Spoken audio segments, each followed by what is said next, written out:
Entonces, esto es en relación a la sístole. am, y entonces la diástole empieza en este punto en que la presión ha caído lo suficiente como para permitir que se abra la válvula mitral o la válvula auriculoventricular, ¿sí? Y provocar que la sangre pase desde las aurículas hacia los ventrículos, ¿ya? Entonces, esto también digamos que sucede como en tres momentos, ¿ya? El principal es este primero que se llama flujo de entrada rápido, ¿sí? Esta parte de aquí. En este flujo de entrada rápido, el ventrículo llena su capacidad en un 80%, ¿ok? Y entonces, esto está determinado porque la aurícula estaba súper llena de sangre, se abrió la válvula mitral y pues la sangre literalmente pasó de una cavidad a otra, ¿sí? Esto por manifestado a través facilitado, perdón, a través del gradiente de presiones, ¿no es cierto? Entonces pasa de un lado a otro porque hay más presión en la aurícula que en el ventrículo, pero aquí no hay contracción de nadie, es decir, pasivamente la sangre pasa de aurícula a ventrículo. Y esto llena la cavidad en un 80%. La segunda parte de la diástole es esta diástasis o diástasis, que es en donde prácticamente no hay un aumento del volumen ventricular, porque lo que sucede es que las aurículas están así y las venas están depositando algo de sangre dentro de las aurículas y esa sangre pasa al ventrículo, ¿sí? Que está acá. Entonces, eso es muy poquita sangre y eso prácticamente no hace variar el volumen, ¿ya? Y la tercera es la fase de contracción o de sístole auricular. En esta sístole auricular, la aurícula que estaba así, dejando pasar tranquilamente la sangre, se contrae, es decir, disminuye su tamaño, contraída, y provoca que lo último que había de sangre pase hacia el ventrículo. En este punto de aquí, en la sístole auricular, es cuando se completa este 20% restante, ¿sí? Este 20% restante de cantidad de sangre para llenarle al ventrículo. Con este impulso de la sístole auricular, como pueden ver aquí, la presión de la cámara ventricular incrementa, ¿sí? La presión de la cámara ventricular incrementa. Y eso hace que entonces se cierre la válvula AB y se inicie una nueva sístole. Todo por diferencial de presiones. Entonces, tres fases. Una primera, flujo de entrada rápido, 80% del llenado. Una segunda, diástasis, en donde hay un reflujo desde las venas pulmonares. Y una tercera, contracción auricular, en donde se completa el 20% del llenado. Es así como se provocan sístole y diástole. Sístole y diástole. ¿De acuerdo? Así es como varían las curvas de presión ventricular. Bien, entonces a la par está la curva de la presión aórtica. Esta curva de presión aórtica esta curva de presión aórtica que es la que vemos acá arriba punteada en negro, ¿sí? Entonces, la aorta se abre la válvula aórtica para permitir la eyección y entonces en ese punto, fíjense cómo presión aórtica y presión ventricular van a la par, se ecualizan, se igualan. La aorta está recibiendo la descarga del ventrículo súper fuerte y la aorta se va dilatando, distendiendo, soportando toda la presión y el volumen que le imprime el ventrículo. Cuando llegamos a la fase en donde se cierra la válvula aórtica, la presión aórtica se mantiene bastante estable durante toda la diástole ventricular, ¿verdad? Es decir, hay una caída desde los 100 milímetros de mercurio, que es más o menos la presión media de la aorta, hasta los 80 milímetros de mercurio, que es más o menos la presión diastólica. No es una variación sustancial. Y entonces es gracias a la aorta que podemos mantener esta presión durante la fase de llenado ventricular, en donde la presión del ventrículo es casi nula. Si dependiéramos de que el ventrículo se mantuviera contraído para la presión diastólica, tuviéramos el serio problema de que no pudiera llenarse. Y si la aorta no fuera resistentemente elástica como lo es, no pudiera manejar la presión y el volumen para mantener la irrigación de los tejidos durante toda la diástole. Entonces es súper importante la función de la aorta, si se llena con el volumen ventricular durante la eyección, se llena la aorta, se queda así súper hinchada y mientras el ventrículo está llenándose para la siguiente sístole, ella mantiene un volumen a una presión durante todo el tiempo. ¿Sí? Se vuelve a abrir, se vuelve a llenar, se vuelve a cerrar, se vuelve a mantener la presión. Es así como funciona la aorta para que su presión sea continua y esto permita una irrigación adecuada de los tejidos. ¿Ok? Abajo tenemos en azul la curva de volumen ventricular. Entonces, aquí hay unos pocos términos que se deben entender, pero son re fáciles. Entonces, curva de volumen ventricular. Entonces, el volumen ventricular, como ven aquí, fíjense que está a la par de lo que pasa con el ventrículo. Entonces, como ven, el ventrículo en este punto de aquí está completamente lleno, ¿no es cierto? Está al tope su volumen. Ese volumen es lo que sucedió al fin de la diástole, ¿cierto? Se llenó, se acabó de llenar en la diástole. Volumen de fin de diástole se conoce como volumen telediastólico. ¿Sí? ¿Ok? Ahora, durante la fase de eyección, el volumen ventricular va a disminuir, evidentemente, ¿no es cierto? Entonces, teníamos un volumen de fin de diástole o telediastólico. Tenemos que al final de la sístole el ventrículo ha eyectado, ¿sí? Y se queda con un volumen, no es que se vacía definitivamente. Ese volumen de fin del sístole se llama volumen telesistólico, ¿sí? Sistólico, ¿ya? Y lo que fue eyectado conocemos como volumen latido. Esto de aquí es el volumen latido, ¿sí?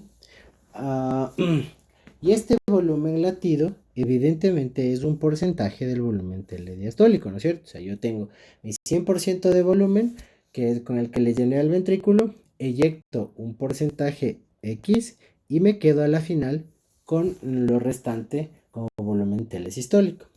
Este volumen latido debe verse como porcentaje siempre, y a esto le conocemos como fracción de eyección, ¿sí? A esto le conocemos como fracción de eyección del ventrículo izquierdo y define la función sistólica, o sea, la capacidad, la fuerza que puede ejercer el ventrículo para bombear la sangre. Esta fracción de eyección, su libro dice que está alrededor del 60%.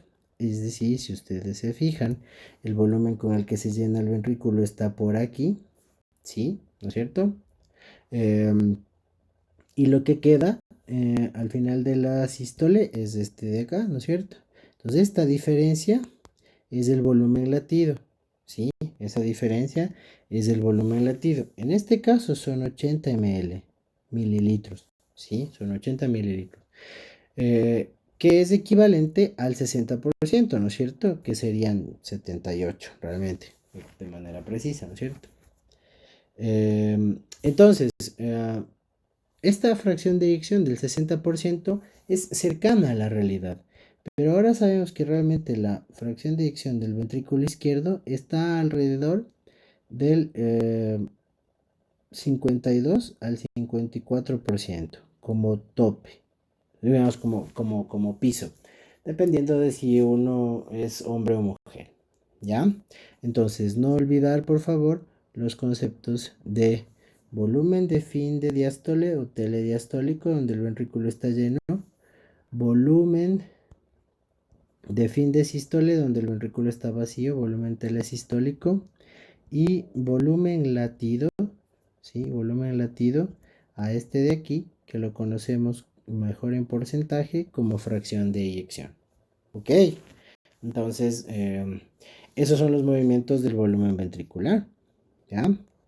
Bien, la electrocardiografía y su relación con el ciclo cardíaco la estudiaremos en el capítulo correspondiente, pero lo que sí tienen que por ahora irse fijando es que los fenómenos eléctricos preceden a los fenómenos mecánicos. Es decir, si ustedes se dan cuenta, esta onda de contracción auricular se presenta antes de que mecánicamente haya contracción auricular. Y a su vez, este complejo de ondas de contracción ventricular se presenta antes de que mecánicamente se presente la contracción ventricular. Es todo lo que por ahora les pido que les quede claro, ¿ya? Finalmente el fonocardiograma, entonces esa va a ser otra tarea, que alguien nos cuente qué es esto el fonocardiograma, si existe todavía, si no existe, si se usa, para qué sirve, etcétera, etcétera, etcétera. ¿Sí? Y claro, no crean que me he olvidado de la curva de presión auricular, ¿sí? De hecho, es una de las cosas más importantes, esta curva que está punteada aquí, ¿sí? Pero eso también quiero que me lo expliquen, ¿ya? Quiero que me explique el que o la que nos vaya a explicar eso. Necesito que nos diga qué son las ondas A, C, V, qué son los descensos X y Y. Y esto, cómo se correlaciona con el ciclo, ¿sí? Correlación con el ciclo, sobre todo con los ruidos cardíacos, ¿ya? Sobre todo con los ruidos cardíacos. Y quiero que me digan cómo se hace el examen físico de lo que conocemos como pulso venoso yugular. ¿Ya? Entonces quiero que me digan si yo le puedo ver el cuello a alguien y decir, ah, esa es una onda, ah, qué bonita esa X, ah, qué bonita esa Y. ¿Ya? Por favor. Entonces eso tiene que quedar muy, muy clarito. ¿Ok? Entonces, de esto de aquí podemos desprender el concepto de que las aurículas sirven para llenar, para cebar a los ventrículos, ¿no es cierto? En este punto. Pero fíjense como que la contribución auricular es solo del 20% del llenado.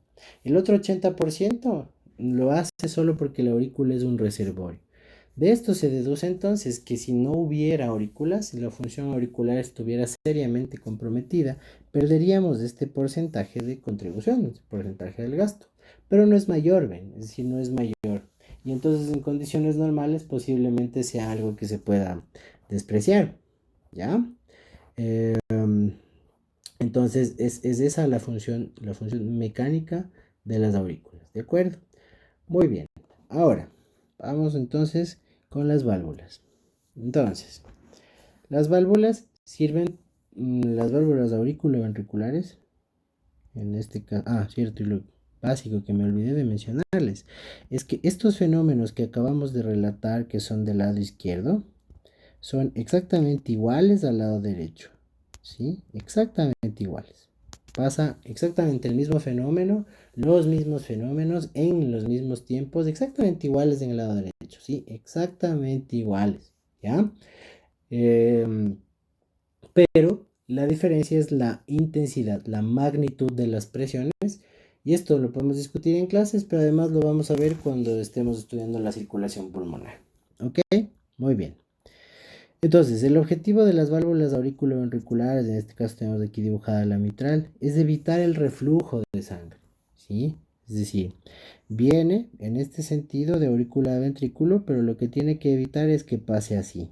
Entonces, cuando el ventrículo entra en sístole, se cierra la válvula auriculoventricular y estas cuerdas tendinosas que vimos en la anatomía ligadas a estos músculos papilares, lo que generan es que la válvula se traccione. Es decir, si yo tengo aquí la aurícula y aquí tengo la válvula, si no estuviera anclada a estos músculos con estas cuerdas, el momento de la sístole hay tanta presión que esta válvula se subiría, ¿sí? Y quedaría un hueco aquí, se volvería insuficiente. Entonces la función de los músculos, de las cuerdas, es mantener a la válvula auriculoventricular cerrada, traccionada hacia la cámara ventricular para que no se vuelva insuficiente, ¿ya? Y bueno, ya vimos más o menos cómo funcionaban, perdón, estas válvulas semilunares en donde se abren con el aumento de la presión ventricular, se cierran con el incremento de la presión aórtica, ¿no es cierto? Ok, bien, entonces esto en relación, grosso modo, a la función valvular.